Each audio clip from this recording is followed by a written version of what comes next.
બજરંગ દળના પ્રમુખ બાદ હવે આપણી સાથે પાટીદાર આગેવાન પરસોત્તમ પીપળિયા જોડાઈ ગયા છે. એમની સાથે વાતચીત કરશું. પરસોત્તમભાઈ, વીઆર લાઈવમાં આપનું હાર્દિક સ્વાગત છે. Parsottambhai, thank you. આભાર. સૌથી પહેલા આપે આ મુદ્દો ઉપાડ્યો, બાગેશ્વર ધામ વાળો. આપણે અગાઉ પણ આ મુદ્દે આપણે વાતચીત કરી ચૂક્યા છીએ. આપે જે અંધશ્રદ્ધા ફેલાવાનો બાગેશ્વર ધામના મહંત પર જે આક્ષેપ કર્યો, એ બાદ હવે આજે ફરીથી એક આપની પોસ્ટ આવી છે કે આપને ધમકીઓ મળી રહી છે. પરસોત્તમભાઈ, મારે જાણવું છે આપને કેવી ધમકીઓ મળી રહી છે અને આ ધમકીઓ આપનારને આપ શું કહેવા માંગશો?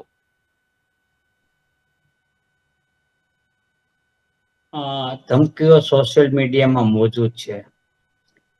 અલગ અલગ પ્રકારની ધમકીઓ મળી રહી છે. કેટલાક યુવકો ધમકીઓ આપી રહ્યા છે જે કોઈ સંગઠન સાથે જોડાયેલા હશે. ગાળાગાળી કરી રહ્યા છે. એટલે તમારે જ્યારે કોઈ પણ પ્રકારનો વિરોધ કરો ત્યારે આ બધું અપેક્ષિત હોય છે. એટલે આવી ધમકીઓથી કોઈ ડરી જવાની કે ફાટી મરવાની જો વૃત્તિ હોય તો આવી કોઈ પણ લડતમાં પડવું જોઈએ નહીં. મને ધમકી આપના તરફથી કોઈ વાંધો નથી અને હો પણ ન જોઈએ.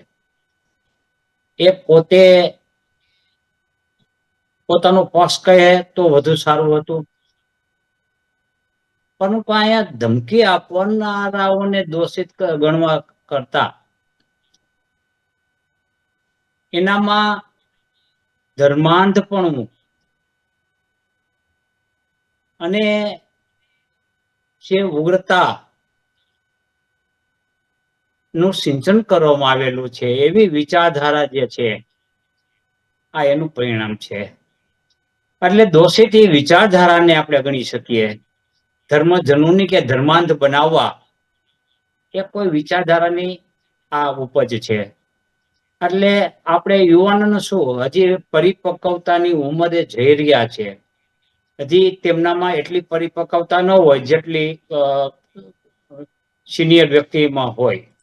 એટલે એને આપણે દોષિત નહીં ગણીએ અને એની વિરુદ્ધની કોઈ કાર્યવાહી કરવી જોઈએ નહીં. આવી કાર્યવાહી કરી અને એની જે ઉજ્જવળ ભવિષ્યની કારકિર્દી છે એની ઉપર આપણે વિપરીત અસર થાય તેવું જો કોઈ કૃત્ય કરીએ તો ભગવાન પણ આપણને માફ કરે નહીં. એટલે અમારે કોઈ પણ પ્રકારની કોઈની વિરુદ્ધ કોઈ રાગ દ્વેષ નથી, કોઈ કાર્યવાહી કરવા માંગતા નથી. હા, એમના તરફથી જે કાંઈ કરવો વેલકમ. હું રોજ જાઉં છું ઘરેથી ને બેંકે સાયકલ લઈને જાઉં છું, સાયકલ લઈને આવું છું.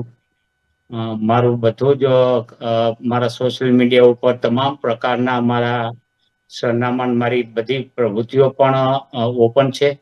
એટલે જેમને જે કાંઈ નુકસાન પહોંચાડવું હોય એ પહોંચાડવા માટે હું આવકારું છું, ભલે આવે. પરસોત્તમભાઈ, આપની સાથે ચર્ચા કરી પહેલા આપણે સુરતથી જય પટેલને જોડ્યા હતા, જે બજરંગ દળના પ્રમુખ છે સુરતના. એમને એવો આક્ષેપ કર્યો કે પરસોત્તમભાઈ અને જે વિજ્ઞાન જાથાના પ્રમુખ છે જયંત પંડ્યા, આ બંને માત્ર હિન્દુઓને ટાર્ગેટ કેમ કરી રહ્યા છે? એમનામાં જો હિંમત હોય તો જે પારસી સમુદાય છે, ખ્રિસ્તી સમુદાય છે, જે મિશનરીઓ છે, એ લોકો જે ધર્માંતરણનો કાળો ખેલ કરે છે, એમના પ્રોટેસ્ટની અંદર લોકોને ચાલતા કરવાના, લંગડાઓને ચાલતા કરવાના, હકલાઓને બોલતા કરવાના દાવા કરવામાં આવે છે. તો પરસોત્તમભાઈ એ મુદ્દે કેમ અવાજ નથી ઉપાડતું? વિજ્ઞાન જાથા એ મુદ્દે કેમ સવાલ નથી કરતું? માત્ર હિન્દુ ધર્મને જ કેમ ટાર્ગેટ કરે છે? એવા આક્ષેપ એમને કર્યા હતા. આપની પ્રતિક્રિયા શું છે એમના મુદ્દે?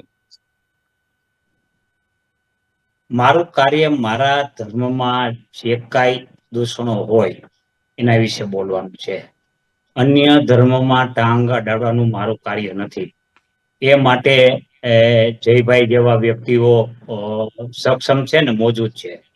એટલે એનું કાર્ય કરે છે, એને મુબારક.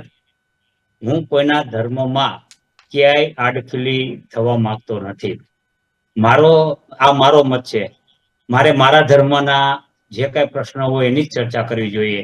જો બીજાના ધર્મમાં પડું અને બીજાના ધર્મની હું ટીકા કરું તો એનામાં મેં દખલગીરી કેવી ગણાશે. એ જો કાંઈ ખોટું કરતા હોય તો ઉપલબ્ધ કાયદાઓ છે. સરકાર પણ જયભાઈની જ છે. જયભાઈ વિશ્વ હિન્દુ પરિષદના સભ્ય છે, તેઓ પોતે તાકાત ધરાવે છે, તો તેમને આ રોકવું જોઈએ. ધર્મ પરિવર્તન થાય છે. હું વિશ્વ હિન્દુ પરિષદના જે કાંઈ કાર્યકર્તાઓ છે ને જણાવવા માંગુ છું કે ધર્મ પરિવર્તન માત્ર ને માત્ર ખ્રિસ્તી અને મોમેડનમાં થાય છે એવું નથી, એમાં તો થાય જ છે. પણ સૌથી મોટું ધર્મ પરિવર્તન બૌદ્ધમાં થાય છે, બૌદ્ધ ધર્મમાં. ત્યારે આ લોકો કેમ ચૂપ રહે છે? શું તેમને બૌદ્ધના મત જવાની શંકા છે? ત્યારે આ લોકો કેમ ચૂપ રહે છે? ત્યારે એ બોલી શકતા નથી. એટલે સગવડીઓ વિરોધ કરવો કે કોઈ પણ વિરોધ કરે ત્યારે તેને બીજા ધર્મમાં મળે છે ને એમ કરી અને એ વિરોધને ડાયલ્યુટ કરવો, એ આ લોકોની જૂની પુરાણી પરંપરા છે. એટલે એમાં મારે પડવું જોઈએ નહીં. પરસોત્તમભાઈ, એ જયભાઈએ એવો પણ સવાલ કર્યો કે દરેક ધર્મ, દરેક આસ્થા એ પોતાનો અંગત સવાલ છે, એના પર કોઈને બી આક્ષેપ કરવાનો અધિકાર નથી. દરેક વસ્તુને, દરેક ધર્મને, દરેક શ્રદ્ધાને વિજ્ઞાન સાથે જોડવું અને એના સાથે જ કમ્પેર કરવું એ યોગ્ય કેટલું છે, એવા એમને આક્ષેપ કર્યા હતા. કે તમામ ધર્મોની એમને વાત કરી, મુસ્લિમ ધર્મની બી વાત કરી, ક્રિશ્ચન ધર્મની બી વાત કરી. ધર્મ એક આસ્થાનો વિષય છે. કોઈને પથ્થરમાં બી આસ્થા છે તો એને પૂજા કરે છે. દરેક વસ્તુમાં વિજ્ઞાન જાથા ત્યાં આવે છે, હિન્દુ ધર્મના સંતોના ત્યાં, ભુવાના ત્યાં, અને પછી વિજ્ઞાન સાથે સરખાવવાનો પ્રયાસ કરે છે. તો આના પરથી શ્રદ્ધા વધશે જ ક્યાં?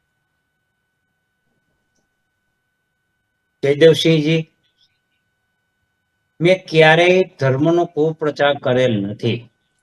હું ધર્મને આવકારું છું. મેં પોતે શિવ મંદિરો બાંધેલા છે, મારા ખર્ચે રૈયા સ્મશાનમાં મોજૂદ છે, આપ જોઈ લેજો. બીજું કે જે કાંઈ કથા, જે કાંઈ ધર્મનો પ્રચાર પ્રસાર થાય છે એમાં મારો આર્થિક સહયોગ પણ હોય છે, જે આખું રાજકોટ જાણે છે. હું ધાર્મિક કાર્યમાં પણ ઓતપ્રોત હોઉં છું. જે પણ લોકો, જે મારો વિરોધ કરનાર લોકો છે રાજકોટના, તે પણ મારી સાથે ધાર્મિક કાર્યોમાં જોડાયેલા હોય છે. એટલે હું ધર્મનો વિરોધ કરું છું એવું પેલા ભૂલી જવું જોઈએ. ધર્મને હું આવકારું છું. હિન્દુ ધર્મના જે કાંઈ ગ્રંથો લખ્યા હોય એની ઉપર મેં ક્યારેય ટિપ્પણી કરી નથી કે આ ખોટું લખ્યું છે. મેં ક્યારેય એમ નથી કીધું કે પથ્થરોને પૂજો છો. મારો આવો ક્યારેય કોઈ પણ કોમેન્ટ નથી. કારણ કે હું ચુસ્ત હિન્દુ ધર્મી છું. હિન્દુ ધર્મી શું, સનાતની. હિન્દુ નામનો તો કોઈ ધર્મ જ નથી, પણ હું ખુદ સનાતન ધર્મી છું. એટલે હું એમાં માનું છું. પણ અહીંયા આ બધા બાબતો ભેગી કરે છે, ધર્મ અને અંધશ્રદ્ધા. સાહેબ, વિજ્ઞાન જે છે અને અંધશ્રદ્ધા બે, અને વિજ્ઞાન ને ધર્મ બે અલગ અલગ બાબતો છે. વિજ્ઞાન અને ધર્મ છે ને એ ક્યાંક ને ક્યાંક એકબીજા સાથે સંકળાયેલા છે, એકબીજાના સહાયકો છે વિજ્ઞાન અને ધર્મ. પણ વિજ્ઞાન અને અંધશ્રદ્ધા અને ધર્મ અને અશ્રદ્ધા એ વિભિન્ન અંગ છે. એ એકબીજાની વિરુદ્ધના અંગ છે. એ એકબીજા સાથે સહયોગી અંગ નથી. શું વિજ્ઞાન હોય ની અંધશ્રદ્ધા હોઈ શકે ખરી?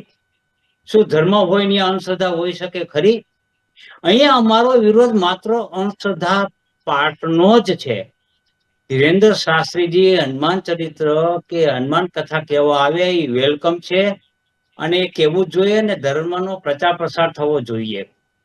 એ જો માનવ સેવા કરે છે એ પણ આવકાર્ય છે, એનો પણ અમારો વિરોધ નથી. પણ અંધશ્રદ્ધા, જાદુગીરી, વિજ્ઞાન, પાખંડ, ઢોંગ, ધતિંગ, ચીઠી ચબરખી, ડાકીની સાકીની ધોણાવી, શું આ ધર્મ છે?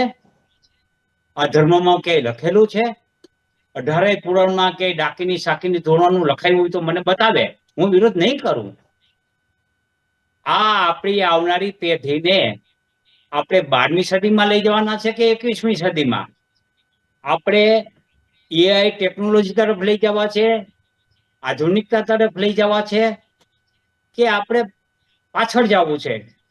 આપણા બાળકોનું ભવિષ્ય શું, આવનારી પેઢીનું ભવિષ્ય શું, એની ચિંતા જો આપણને નહીં થાય તો મારી દ્રષ્ટિએ આપણને જીવવાનો પણ અધિકાર નથી.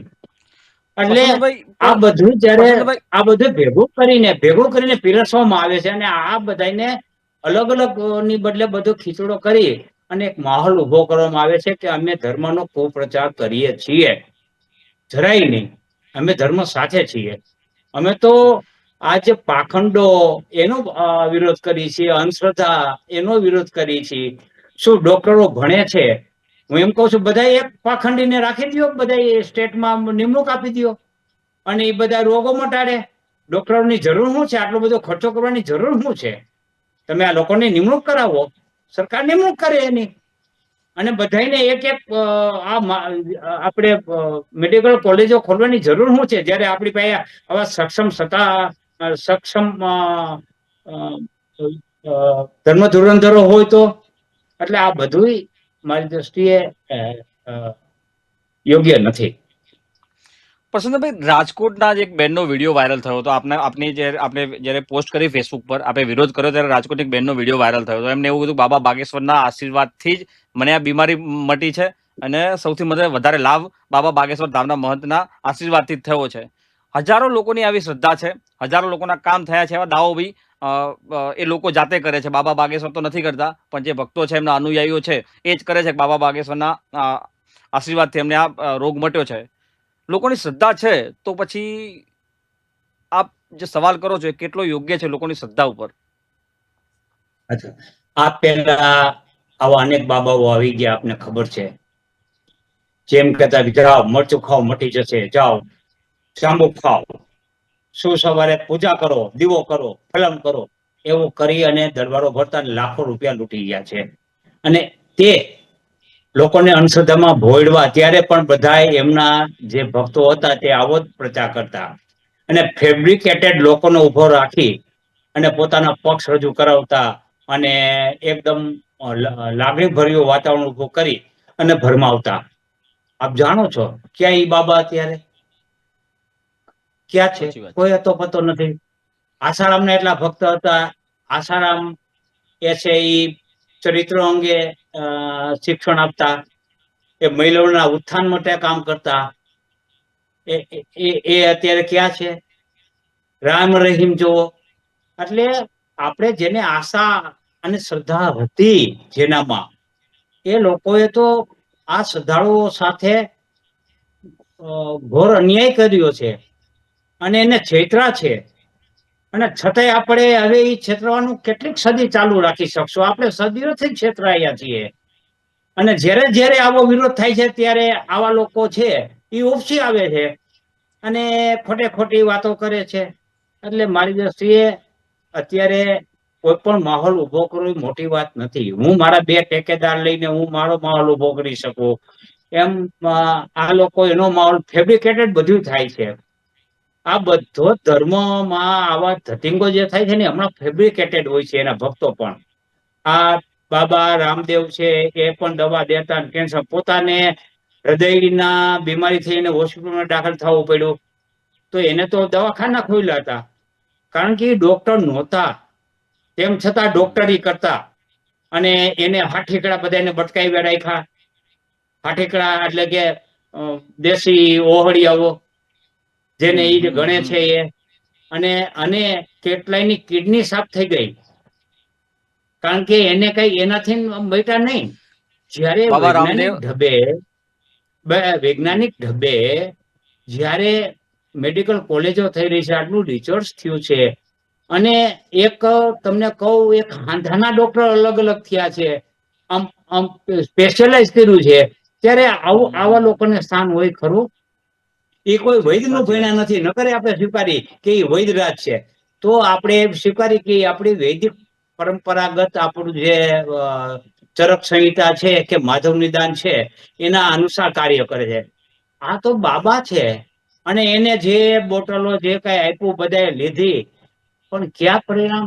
પછી 2-5 જણાને ઉભા કરીને કહે કે બોલો, એટલે બધા બોલે કે આ મને સારું થઈ ગયું, નામ થઈ ગયું, નાટક ધતિંગ કરીને બધું પૂરું કરે. આ બધું માનવાને કારણ નથી, જયદેવસિંહ. જી, બાબા રામદેવની આપ વાત કરો છો. બાબા રામદેવ બાબા ઓછા અને વેપારી વધુ છે, મારું પણ એવું માનવું છે.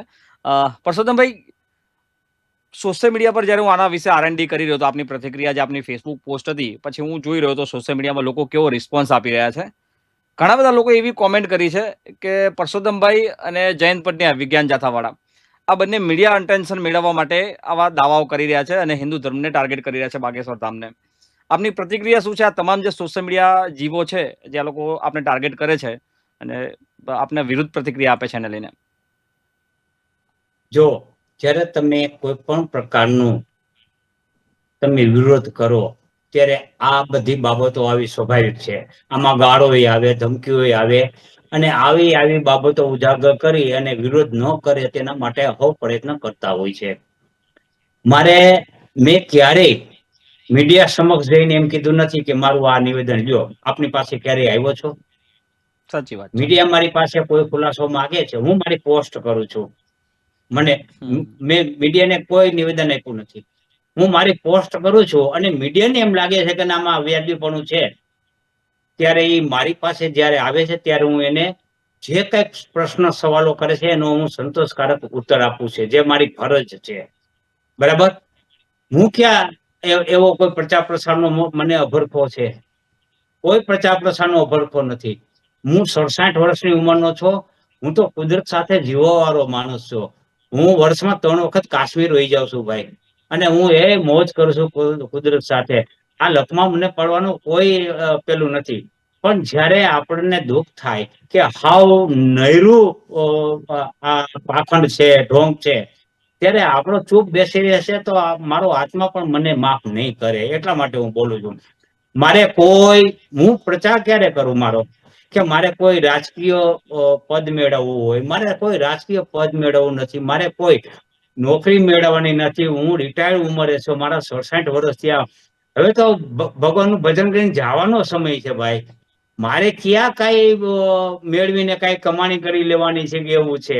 એટલે આ બધા ખોટા દબાવવા માટે અથવા તો વિરોધ ન કરવા માટે તેઓ આવું કાંઈક ને કાંઈક ગતકડું કાઢીને કેતા હોય છે.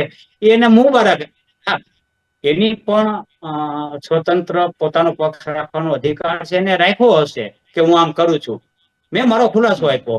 હવે સૌએ પોતાનો વિરોધ નોંધાવો, મારા વિરુદ્ધ પણ વિરોધ નોંધાવવાનો બધાને સ્વતંત્રતા છે. ભલે નોંધાવે, ગાળો પણ કાઢે. હું ક્યારેય કોઈને એમ નથી કેતો શા માટે ગાળો કાઢી. હું તો એમ કઉ છું કે મને ધમકી આપનારને હું માફ કરતો હોય તો ગાળો આપનાર તો આપોઆપ માફી છે. સાચી વાત છે. બરાબર છે. પરસોત્તમભાઈ, વીઆર લાઈવ સાથે આપ જોડાયા, આટલો સમય આપ્યો એટલા માટે ખૂબ ખૂબ આભાર. થેન્ક યુ ભાઈ, થેન્ક યુ. જય દેવસિંહ.